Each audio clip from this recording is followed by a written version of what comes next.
जिस वक्त उस वक्त मुसलमान इकट्ठे थे, वो स्पिरिचुअल पावर भी जो थी, आज मैं एग्जांपल दे देता हूं, चाहे किसी को अच्छी लगे या ना लगे, कि तुम लोग फिरकेबाजी में हो। सईदना उमर सैयद नहीं है, लेकिन आल में आ रहे हैं क्योंकि सरकार के रास्ते पे हुक्मरान है। किसी ने कहा जी आग बहुत ज्यादा लग गई है, मदीना की गार से जंगल की फायर है, जैसे ऑस्ट्रेलिया में पिछले दिनों लगी थी, और वो शहर की तरफ आ गई है और शहर सारा भस्म हो जाएगा। उस जमाने में तो कोई फायर ब्रिगेड्स नहीं थे। क्या करे बादशाह? अपनी चादर उतार के दी है और कहा है कि इसको आग के ऊपर डालो। वो चादर के वहां ले जाने से वो आग के ऊपर चादर नहीं जा सकी, आग पीछे हटती जा रही है। सईदना उमर नहीं है वहां पे तलवार लेके खड़े, जिनसे शैतान भी डरता है। खुद तो वो बूढ़े हैं, वो तो कहीं जंग करने नहीं जा रहे, लेकिन वो कौन है? वो मुसलमानों का लीडर है। वो अकेला डटा हुआ है अपने अल्लाह पे, अपने नबी पे। यहूदियों ने उसको ब्लफ किया है, ट्राई किया है, तो बहुत इलम अकल वाले थे, उन्होंने कहा शायद इलम अकल के झांसे में आ जाएगा, इश्क वाला चक्कर नहीं है शायद। तो उन्होंने उन्हें कहा पहले कि जनाब उमर, आप लोगों का मक्का भी फतह हो गया और आपका तो हेडक्वार्टर मक्का में होना चाहिए, तो अब आप लोग मदीना खाली करके मक्का चले जाएं, क्योंकि अल्लाह अल्लाह तो अल्लाह है, तो वहीं पे आपकी सारी गवर्नमेंट होनी चाहिए। फरमाया कौन सा अल्लाह? सरकार की तुरबत की तरफ इशारा किया, मुझे इनका पता है, मुझे इनका पता है, इन्होंने मुंह उधर किया है, इन्होंने हमें कहा ऐसे करो, हमारी डायरेक्ट अल्लाह से नहीं है कुछ भी, मुझे इसका पता है, उस अल्लाह को मैं मानता हूं। तो मैं तो इनके पास बैठा हूं, जब इन्होंने अपनी जिंदगी में यहां से नहीं ले, जब हमें नहीं कहा तो मैंने भी नहीं जाना। यही उम्र फारूक है जो कह रहे हैं मेरी चादर उसके ऊपर डालो आग के, और आग हत्ता हत्ता के आखिर में जाके एक अंगारा या एक कोयला सा रह गई है, आग बुझ गई है, चादर को कुछ नहीं हुआ। ये है सैयद। जलजला आ गया है, बाजार में फिर रहे हैं, जोर से जमीन पे पांव भी मारा, दुर्रा भी मारा है, ऐ जमीन ठहर जा, क्या मैंने तुझ पे अदल कायम नहीं कर रखा? क्या मैंने तुझ पे बैलेंस नहीं है? तुम इम्बैलेंस कैसे हो गई हो? कहां पे जुल्म हुआ है? कौन मजलूम है? जमीन ठहर गई। आज मुसलमानों में से कौन सा ऐसा मर्द मुजाहिद है ये करामतें करके दिखाए? इश्क में तो करामत दिखाना हराम है, वो करामतें नहीं दिखा रहे, वो अपने अल्लाह के भरोसे पे जहां पे फिर जो कर सकता है, उसको बेचारे पास तो कोई वसाइल नहीं है, कोई फायर ब्रिगेड नहीं है, कोई जलजला रोकने वाली टेक्नोलॉजी नहीं है, कोई हार्ट टेक्नोलॉजी नहीं है, लेकिन वो बेगैरत नहीं है। रखा है, चाहे उसको अपनी कमीज का हिसाब देना पड़ता है, वो दे रहा है। वो इस बात पे लोगों की लाशें नहीं बिछा रहा कि तुमने मेरा हिसाब कैसे ले लिया, तुमने मेरे से रसीदें कैसे मांग ली। नहीं, वो हिसाब दे रहा है, बल्कि कह रहा है बेटे गवाही दोगे, तुम बताओगे इन्हें कि ये कमीज कैसे लंबी मैंने पहनी है। यही उम्र फारूक है जिसको मिस्र से लेटर आता है। वो भी बहुत बड़ा कमांडर था जो बंदा भेज रहा है, वो भी था कमांडर ही, वो लेटर भेज रहा है कि जनाब यहां पे नील खुश्क हो गया, और आज दूसरा या तीसरा साल है। सदियों से ये रवायत है कि दरिया के अंदर जो सबसे खूबसूरत लड़की है, मिस्र की जवान या मिस इजिप्ट, उसको दुल्हन बना के दरिया के अंदर, खुश्क दरिया के अंदर घड़ा खोद के जिंदा दफनाया जाता है। दरिया भेंट मांगता है, दरिया बच्ची मांग रहा है, वो भी सोनी, ठीक है, दुल्हन मांग रहा है। तो उसके बाद दरिया वाकई सदियों से जारी हो रहा है। तो ये लोग मेरे से पिछले 2 साल से इजाजत मांग रहे हैं, मैंने नहीं दी, लेकिन अब बगावत का खतरा है, क्योंकि खुश्क साली आ गई है, कहत फैल रहा है, फसलों के लिए पानी नहीं है, नील में पानी नहीं आ रहा।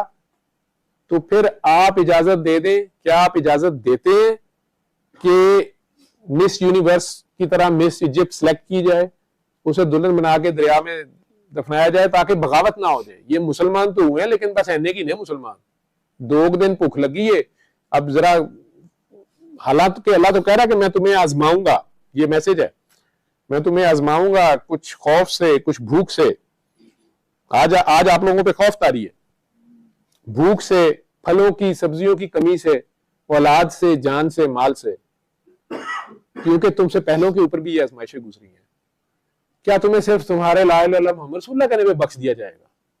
नहीं, तुम्हारा टेस्ट तो अभी हुआ ही नहीं है, अभी तुम्हें टेस्ट भी किया जाएगा, सिर्फ जुबान के इकरार पे नहीं छोड़ दिया जाएगा।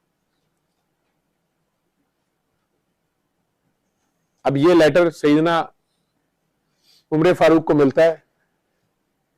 दुनिया में जितने हुक्मरान बैठे सुन रहे हो या जिनके कानों तक ये बात अगर पहुंच सकी तो, पहुंचने नहीं दी जाती, लेकिन दीवाने ने तो कहनी है, मुझे पता है ये जाती है। मेरा खुदा मेरा गवाह काफी है। उन्होंने खत लिखा है, गवर्नर के साथ तो जो किया होगा। खत लिखा है, ए नील,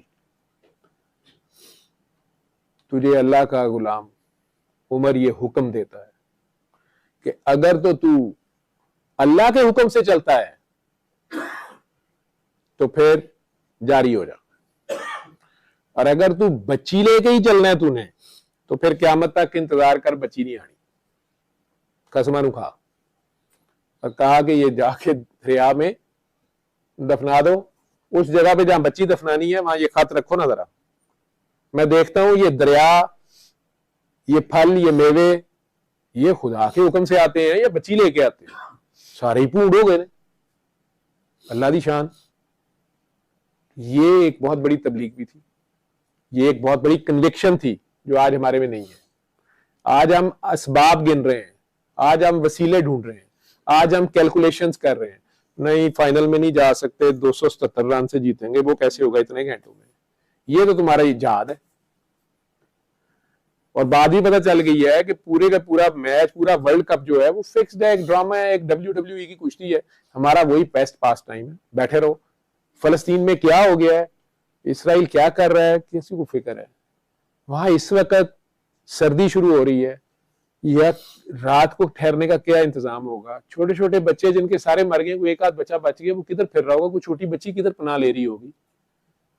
वहां ना डॉक्टर बेचारे सलामत है, ना अस्पताल सलामत है, ना माल है, ना पानी है, ना बिजली है।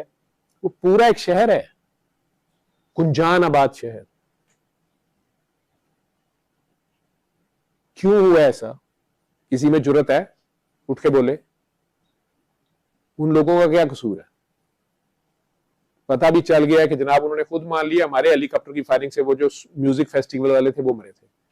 वो जिस तरह गाड़ियों को आग की तस्वीरें हैं, वो भी 2 बंदे लगा सकते हैं, उन्होंने गाड़ियों को आग लगा क्या करनी? ये ड्रामे आपने अपने मुल्क में भी देखे हैं, ये आपने हर जगह देखे हैं। हमने ये सीखा है उनसे, और खुदा से क्या सीखा है, और उमर से क्या सीखा है, और अली से क्या सीखा है, और नबी से क्या सीखा है। लेकिन जब तक आप खुद आपस में इकट्ठे नहीं होंगे, आप सिंधी, बलोची, पठान या राजपूत, जट, राई बरादरियां बने रहेंगे, या सुन्नी, शिया, वाबी, देवबंदी, बरेलवी बने रहेंगे, या नून लीगी, काफ लीगी, मीम लीगी, पीटीआई, पीपी पार्टी, पता नहीं कौन सी पार्टी, ये बने रहेंगे, ना आप पाकिस्तानी बनते हैं, ना हम मुसलमान बनते हैं, ना हम इंसान बनते हैं। तराना हमारा ये कह रहा है कि पाक सरजमीन का निजाम कुव्वत अखुवत अवाम, अखुवत, भाईचारा। क्या हम आपस में एक दूसरे भाई की दर्द भी अब हमें नहीं हो रही? और मुसलमान सब भी एक जिस्म की मानिंदा है, लेकिन अगर मुसलमान हो तो, अगर हमें नहीं दर्द हो रही तो फिर या वो मुसलमान नहीं या हम मुसलमान नहीं। कौम, मुल्क, सल्तनत, पाइंदा ताबिंदाबाद। तराना तो हमारा ये है, और हमारी ये दुआ है अल्लाह से। मैंने अभी, उलमा मेरे पे फतवे लगा सकते हैं कि ये क्या बकवास कर रहा है कि अल्लाह ने अख मार दी, काबे ने अख मार दी। क्या कहूं मैं, पता नहीं मेरी क्या पागलपन की नशे की जुबान है। वो मेरे और मेरे रब के दरमियान है, मैंने उसका हिसाब देना है। और सरकार दो आलम से एक पूरे मुल्क के लिए, मैंने कभी अपने लिए नहीं कहा।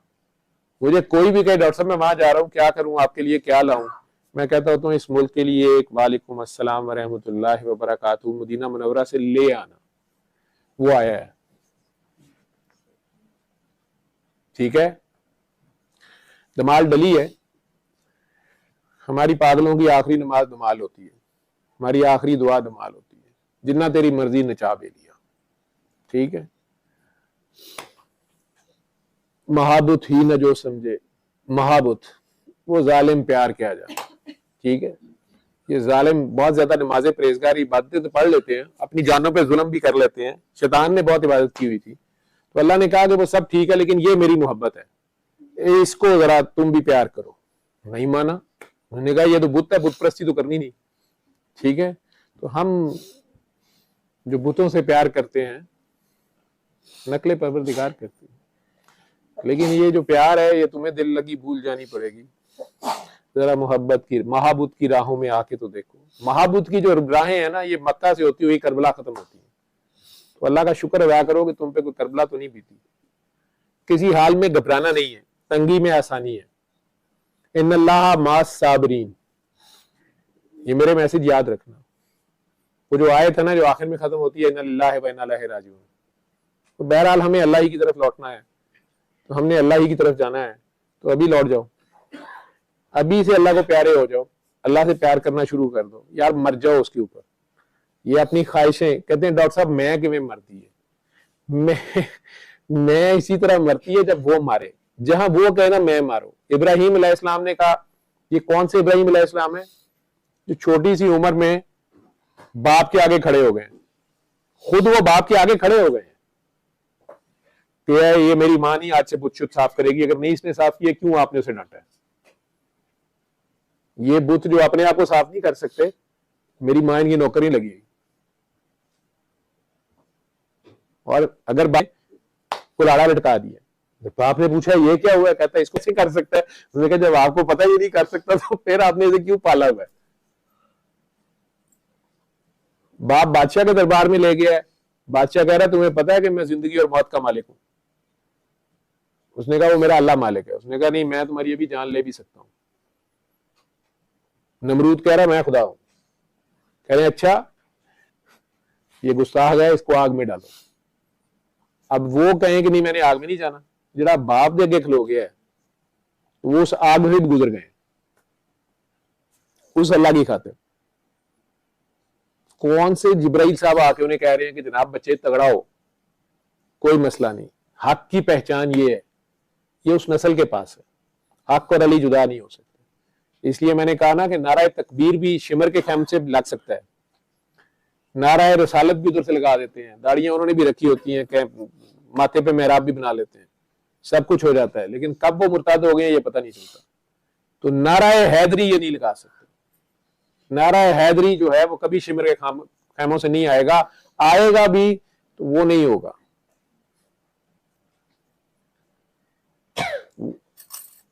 हक और बातिल के दरमियान बारीक सा जो फर्क है वो अली है,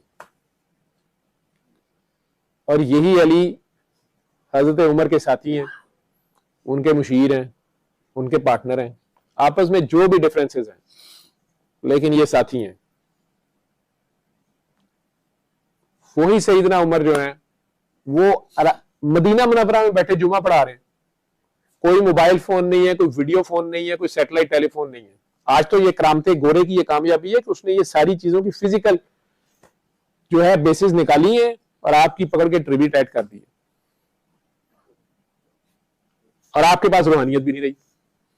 रूहानियत में भी वो मास्टर है। वहां बैठे हुए मिंबर रसूल पे वो ड्यूटी अपनी कर रहे हैं, जुमा पढ़वा रहे हैं, अचानक कह रहे हैं या सारिया जबलुन, क्योंकि छुपाना तो होता है, इश्क में करामत दिखानी हराम है, लेकिन जो सरजद हो जाए वो इजाजत है। वो रसूल करीम के, अल्लाह करीम के, रसूल करीम के, कुरान करीम का ऐसा फॉलोअर मोमिन है, अल्लाह ने उसके ऊपर करम इतना किया है। वहां बैठा हुआ वो सिपा सालार, क्योंकि कमांडर इन चीफ मुसलमानों का जो खलीफा होता है वही कमांडर इन चीफ होता है असल।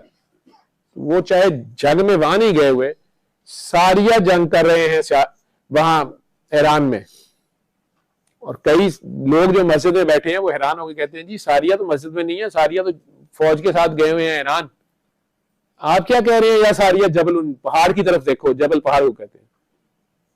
कहते हैं यार वो अटैक कर रहे थे किले की तरफ, तो दुश्मन रात का आके पहाड़ के पीछे छुपा हुआ है।